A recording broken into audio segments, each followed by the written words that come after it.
heard somewhere that life after you have someone you love die is like holding your breath.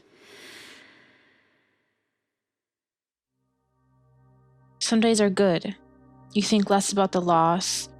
You're distracted by life's pushes and pulls. This can go on for a day or a week or a month. And then you lie in bed one night and you just start to cry and you have no fucking clue why. And you realize that you've been holding all of this shit in. The feeling of having someone with you every day. Feeling their hugs and kisses, hearing their voice. Having all of that disappear. And now all you have is the memory of their arms and old voice messages.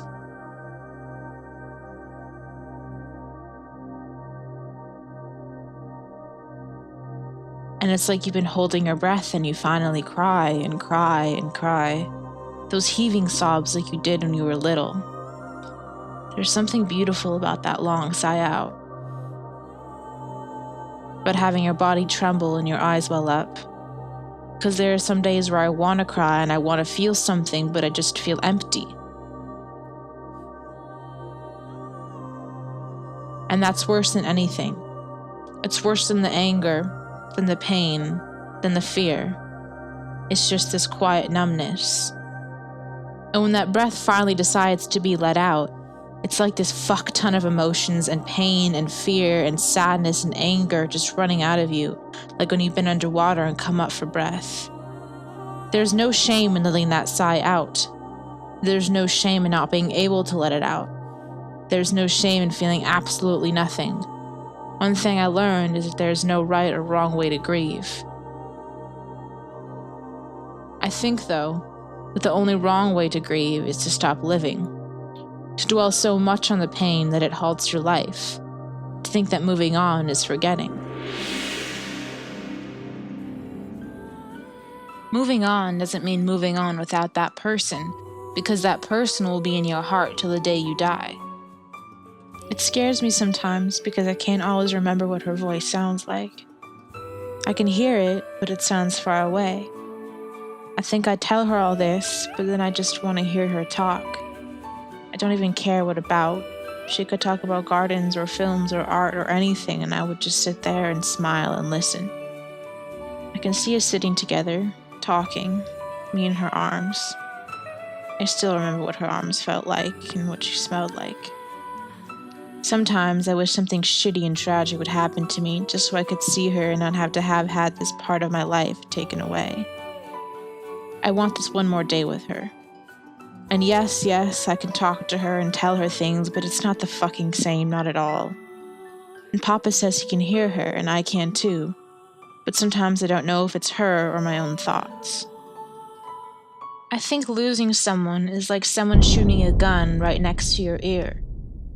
Your senses go out. You don't know what the fuck is going on, and things just start to blur, and you feel like you're falling.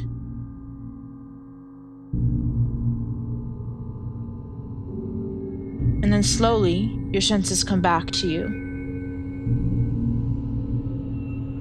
You hear voices and murmurs. You still don't know where you are or who's around you, and reality seems fake and fantasy seems real. You think you're bleeding out, but when you check, the bullets missed you. You're not bleeding. You're not dying, but every single bone, blood vessel, and vein in your body aches from the shot. Tragedy pours from your body like the blood that isn't there.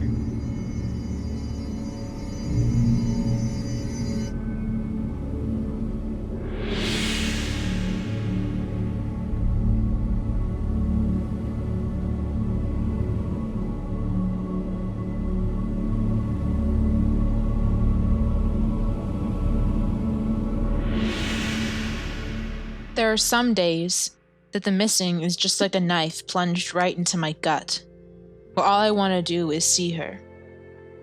I wish I could go back for one day, or even just talk to her for one day.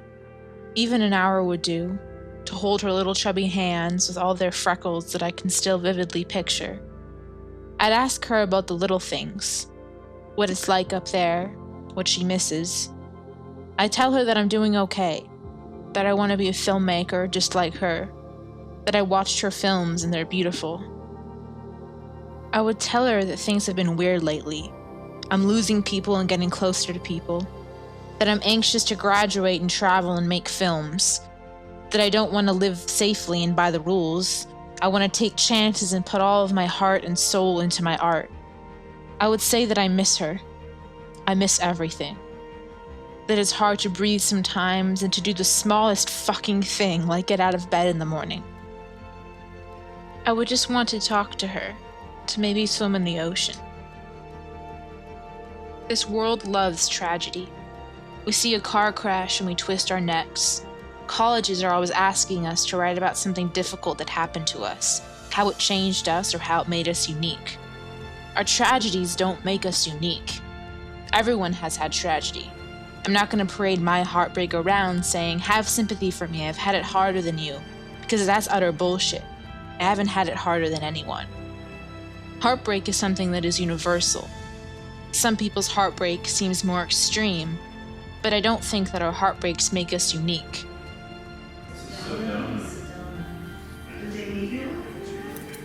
You must have let somebody take the picture for you. And then you sent it. Here's one, Gracie. She looks a lot like me though. I used to take those pictures every She looks a year. lot like me. Yeah, she does, sweetie. Oh, and check this out. Fast. Check out the news. I'm there too. My heartbreak has made me feel connected to everyone I see. It's like we're all connected through these strings of heartbreak and love. It's why I love taking the train. I look around at strangers, people I've never seen and probably won't ever see again, and I can see their heartbreaks. I can see their love. It's odd, the word stranger. We look at other people as strange because we don't know them. And they look at us as strange because they don't know us.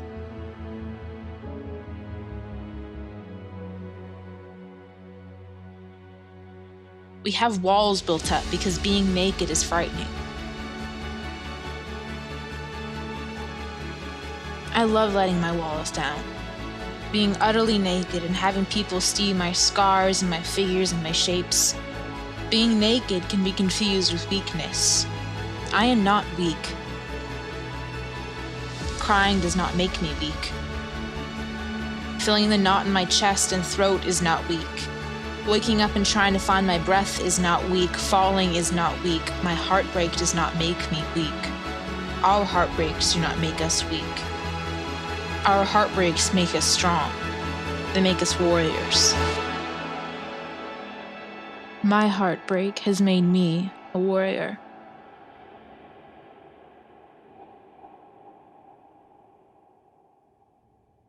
Mommy, it's not a picture.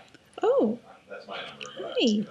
Hi. My girl Ellie. I I love her so much. Sometimes Starlight makes her talk like this. So we can start. It's right. It's like, Is it Starlight? no, it's right. Starlight.